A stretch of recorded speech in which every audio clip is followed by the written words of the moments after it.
करीब 1,76,000 रुपए के ऑल टाइम हाई के बाद से सोने की कीमत में लगातार उतार चढ़ाव हो रही है। कयास लगाए जा रहे हैं कि सोने का भाव अब 1,00,000 रुपए से नीचे तक आ सकता है। नमस्कार, मैं हूं आपके साथ ममता तिवारी। आप देख रहे हैं न्यूज़ 18 का डिजिटल प्लेटफॉर्म। कैसे सोने का भाव 1,00,000 रुपए से नीचे तक आ सकता है, इस रिपोर्ट में बता रहे हैं, ध्यान से सुनना। देखिए, सोने की इस गिरावट के पीछे रूस का अमेरिका को दिया एक ऑफर माना जा रहा है। अगर अमेरिका रूस के बीच ये डील हो गई तो बाजार में कई बड़े बदलाव हो सकते हैं। तो सबसे पहले वो डील जानना आपके लिए बहुत जरूरी है जो रूस और अमेरिका के बीच में होने जा रही है, जिससे पूरी तरह से सोने और चांदी के भाव की कीमतों में बदलाव आने वाला है। रूस जल्द ही व्यापार के लिए अमेरिकी डॉलर का इस्तेमाल शुरू कर सकता है। ब्लूमबर्ग के मुताबिक रूस यूक्रेन युद्ध के खत्म होने के बाद रूस ने अमेरिका के साथ डील करने के लिए एक प्रस्ताव तैयार किया है। इसमें 7 पॉइंट हैं जिन पर रूस अमेरिका की सहमति बन सकती है। इनमें से एक है फिर से डॉलर का इस्तेमाल शुरू करना। रूस जो डॉलर के बजाय साझेदार देशों से लोकल करेंसी में ट्रेड करता है, अब वो डॉलर सेटलमेंट सिस्टम पर वापस आने की सोच रहा है। इसमें तेल और नेचुरल गैस खरीदने के लिए भी डॉलर का इस्तेमाल शामिल होगा। तो ये प्रपोजल रूस के सीनियर अधिकारियों के बीच साझा किया गया है। और अब आपको बताते हैं कि दोनों देशों के बीच जो संभावित डील है वो कौन कौन सी है। पहली तो है एविएशन डील, दूसरी है एनर्जी पार्टनरशिप, तीसरी है बाजार खोलना, चौथी है न्यूक्लियर और एआई। इसी के साथ ही डॉलर में व्यापार, मिनरल डील, क्लाइमेट चेंज। तो ये 7 डील ऐसी हैं जो अमेरिका और रूस के बीच में हो सकती हैं और इन्हीं दोनों डीलों पर टिकी है आगे की पूरी बाजार की रणनीति। रूस ने डॉलर का इस्तेमाल बंद क्यों किया था और अब क्यों शुरू करना चाहता है, ये भी आप समझिए। देखिए, दूसरे विश्व युद्ध के बाद डॉलर ग्लोबल करेंसी बनकर उभरा। आज दुनिया भर में व्यापार के लिए सबसे अधिक इस्तेमाल डॉलर का होता है, लेकिन रूस अपनी करेंसी रूबेल से ग्लोबल ट्रेड करता है। दरअसल डॉलर में कारोबार करने के लिए दुनिया भर के देश अमेरिका ट्रेजरी के बॉन्ड खरीदकर अपने पास रखते हैं।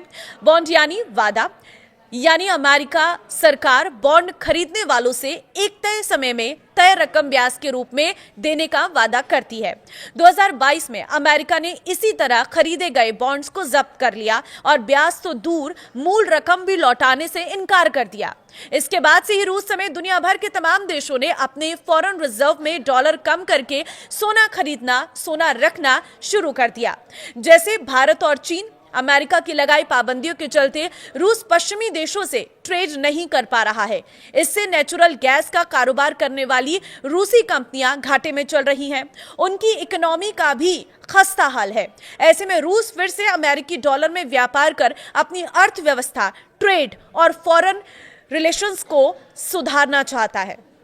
तो क्या रूस के डॉलर इस्तेमाल करने से सोने के दाम घटेंगे? तो देखिए, डॉलर पर निर्भरता कम करने के लिए दुनिया के कई देश, खासकर ब्रिक्स देश, अपने रिजर्व में डॉलर कम कर रहे हैं और सोना बढ़ा रहे हैं। 2005 में भारत के फॉरेन रिजर्व में सिर्फ 4.3% गोल्ड था, जो 2025 में बढ़कर 15% हो गया है। 2000 से 2025 के बीच चीन का गोल्ड रिजर्व 443% बढ़ा है और ब्राजील ने 2025 में 16 टन सोना खरीदा है। इससे पहले 4 सालों में उसने कोई सोना नहीं खरीदा था। तो एक्सपर्ट्स का कहना है कि रूस के फैसले के बाद डी-डॉलराइजेशन की प्रक्रिया में बड़ा बदलाव आएगा। दुनिया भर के सेंट्रल बैंक घबराकर तेजी से गोल्ड रिजर्व कम कर सकते हैं। इससे मार्केट में सोने की सप्लाई बढ़ जाएगी। जब मार्केट में किसी चीज की सप्लाई डिमांड से ज्यादा हो जाती है तो उनके दाम गिरने लगते हैं। सोने के साथ ही आने वाले दिनों में ऐसा हो सकता है। देश के सेंट्रल बैंक सोना खरीदना कम कर सकते हैं। इससे सोने के दाम में भारी गिरावट आ सकती है। संभावना है कि सेंट्रल बैंक अपना सोना मार्केट में बेचने भी लगेंगे। तो क्या सच में सोना 1,00,000 से कम होने वाला है? तो देखिए, एक्सपर्ट्स का कहना है कि भारत में सोना पहले ही अपने ऑल टाइम हाई से 15% कम हो गया है और अभी इसके और गिरने की संभावना है। भारत में सोना 1 लाख प्रति किलोग्राम से कम हो सकता है। 2027 तक भारत में प्रति 10 ग्राम सोना 90,000 से 1 लाख रुपए के बीच सेटल हो सकता है। सोने की कीमतों में उतार चढ़ाव की अन्य संभावनाएं भी बताते हैं। सोने की कीमत कम होने से लोग लॉन्ग टर्म इन्वेस्टमेंट के लिए सोने में निवेश बढ़ा सकते हैं। परमाणु हथियार के मामले में अमेरिका और ईरान का मुद्दा अभी सुलझा नहीं है। इन बातों से सोने की कीमतों को पुश भी मिल सकता है। 2026 में अब तक सोने के दाम में कैसे उतार चढ़ाव आए वो भी आप जानिए। Indian Boolean and jewellers association यानी IBJA के मुताबिक 1 जनवरी 2025 को 10 ग्राम 24 कैरेट सोने की कीमत 76,162 रुपए थी, जो तब भारत में ऑल टाइम हाई थी। साल खत्म होते होते सोना 1,33,000 रुपए के पार पहुंच गया। सोने में ये तेजी 2026 में भी जारी रही। 29 जनवरी को सोना 1,76,121 रुपए के ऑल टाइम हाई पर पहुंच गया, लेकिन 3 दिन बाद 1 फरवरी को ही ये गिरकर 1,48,697 रुपए पर आ गया। 12 फरवरी को रूस अमेरिका की डील की खबर आने के बाद इंटरनेशनल मार्केट में सोना 3% तक गिर गया है, 3% तक गिर गया है। भारतीय मार्केट में भी अगले दिन सोना 2,885 रुपए गिरकर 1,52,765 रुपए प्रति 10 ग्राम पर आ गया है। हालांकि 16 जनवरी को जब बाजार खुला तो सोने में 1,315 रुपए की बढ़ोतरी हुई, 1,54,080 पर यह पहुंच गया है। तो इस तरह से सोने के भाव में उतार चढ़ाव देखने को मिला। 2026 में खास तौर पर सोने की कीमतों में काफी ज्यादा उतार चढ़ाव देखने को मिला है। अब सीधे सबकी नजरें टिकी अमेरिका और रूस के बीच होने वाली उस डील पर। अगर ये डील फाइनल हो जाती है, अगर रूस एक बार फिर से डॉलर पर व्यापार करने लग जाता है, तो कहीं ना कहीं सोने की कीमतों में एक भारी गिरावट देखने को मिल सकती है।